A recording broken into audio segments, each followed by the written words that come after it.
Hello friends, how are you. उम्मीद है आप सब लोग अच्छे होंगे।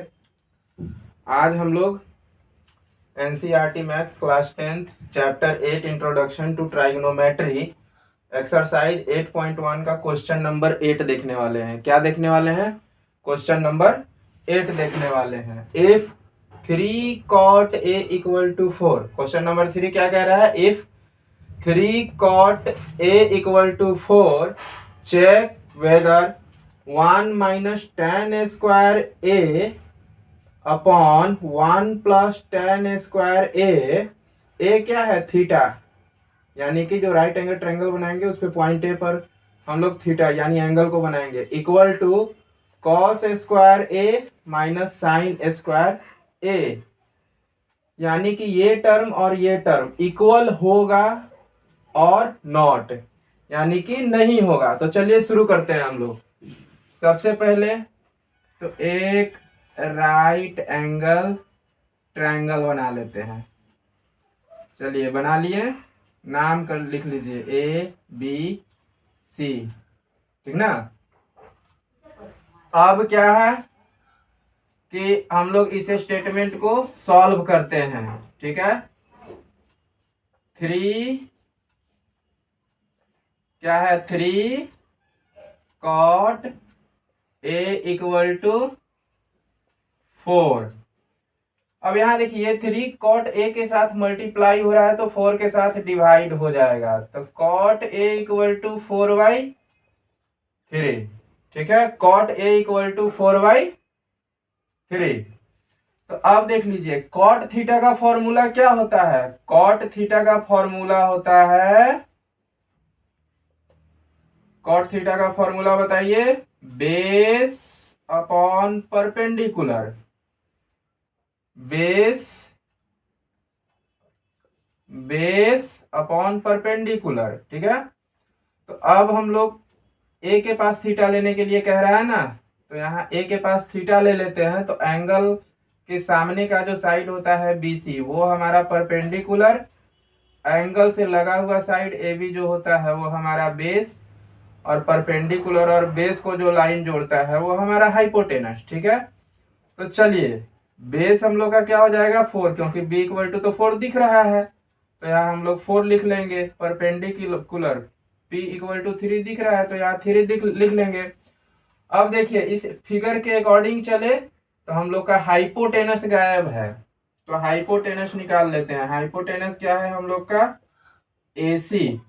तो root under AC equal to root under base का स्क्वायर यानी कि AB का स्क्वायर प्लस परपेंडिकुलर का स्क्वायर यानी कि BC का स्क्वायर। अब इसके अनुसार चलते हैं। बेस AB हमारा क्या है? 4, तो उसका स्क्वायर। बेस क्या है? 3, सॉरी परपेंडिकुलर क्या है? 3, तो 3 का स्क्वायर, ठीक है। तो 4 का स्क्वायर कर देंगे 16, 3 का स्क्वायर कर देंगे 9। अब इस दोनों को जोड़ेंगे 16 और 9 को 25, ठीक है। अब 25 हमारा रूट के अंडर में है तो उसका स्क्वायर रूट तोड़ेंगे तो क्या आ जाएगा? उसका स्क्वायर रूट तोड़ेंगे तो 5 आ जाएगा। उम्मीद है आप लोग अभी तक स्क्वायर रूट तोड़ना सीख चुके होंगे, ठीक है। तो 5 आ गया तो यहाँ हम लोग 5 लिख लेते। अब उस टर्म को लिखते हैं 1 minus tan square theta, 1 minus tan square theta upon 1 plus tan square theta is equal to क्या होगा? Cos square theta minus sine square, ठीक ना। थोड़ा बड़ा लिख देता हूं, साइन स्क्वायर थीटा, ठीक है। तो चलिए 1 माइनस tan का फॉर्मूला बताइए, परपेंडिकुलर बाई बेस। स्क्वायर में रखना है तो स्क्वायर में रखेंगे। फिर वही टर्म तो नीचे भी है तो 1 प्लस, क्योंकि प्लस में है, tan का फॉर्मूला क्या होता है? परपेंडिकुलर बाई बेस, इसको भी रखेंगे। अब आ जाते हैं उस टर्म पे, इस वाले पे। कॉस का फॉर्मूला बताइए, तो कॉस का फॉर्मूला क्या होता है? हाँ, बेस अपॉन हाइपोटेनस, स्क्वायर में कह रहा है तो स्क्वायर में। साइन का फॉर्मूला बताइए, तो परपेंडिकुलर अपॉन हाइपोटेनस, ये भी स्क्वायर में कह रहा है, स्क्वायर में डाल दीजिए। ठीक है, अब चलिए तो 1 इधर आ जाते हैं। ठीक है, तो 1 है ना, सॉरी 1 है, तो 1 माइनस परपेंडिकुलर अपॉन बेस है, तो परपेंडिकुलर हमारा क्या है? बीसी है। ठीक है, तो 3 लिख लीजिए, और बेस हमारा क्या है? बेस हमारा ए बी है, तो बाई 4 कर लीजिए और मल्टीप्लाई स्क्वायर में डाल दीजिए इसको। ठीक है, होल स्क्वायर में, क्योंकि फॉर्मूला में यहाँ पूरा होल स्क्वायर है। अब इसी टर्म को हमको प्लस में लिखना है, देख लीजिए यहाँ पर आया हुआ है 1 प्लस 3/4 का होल स्क्वायर कर लीजिए। ठीक है, अब क्या है?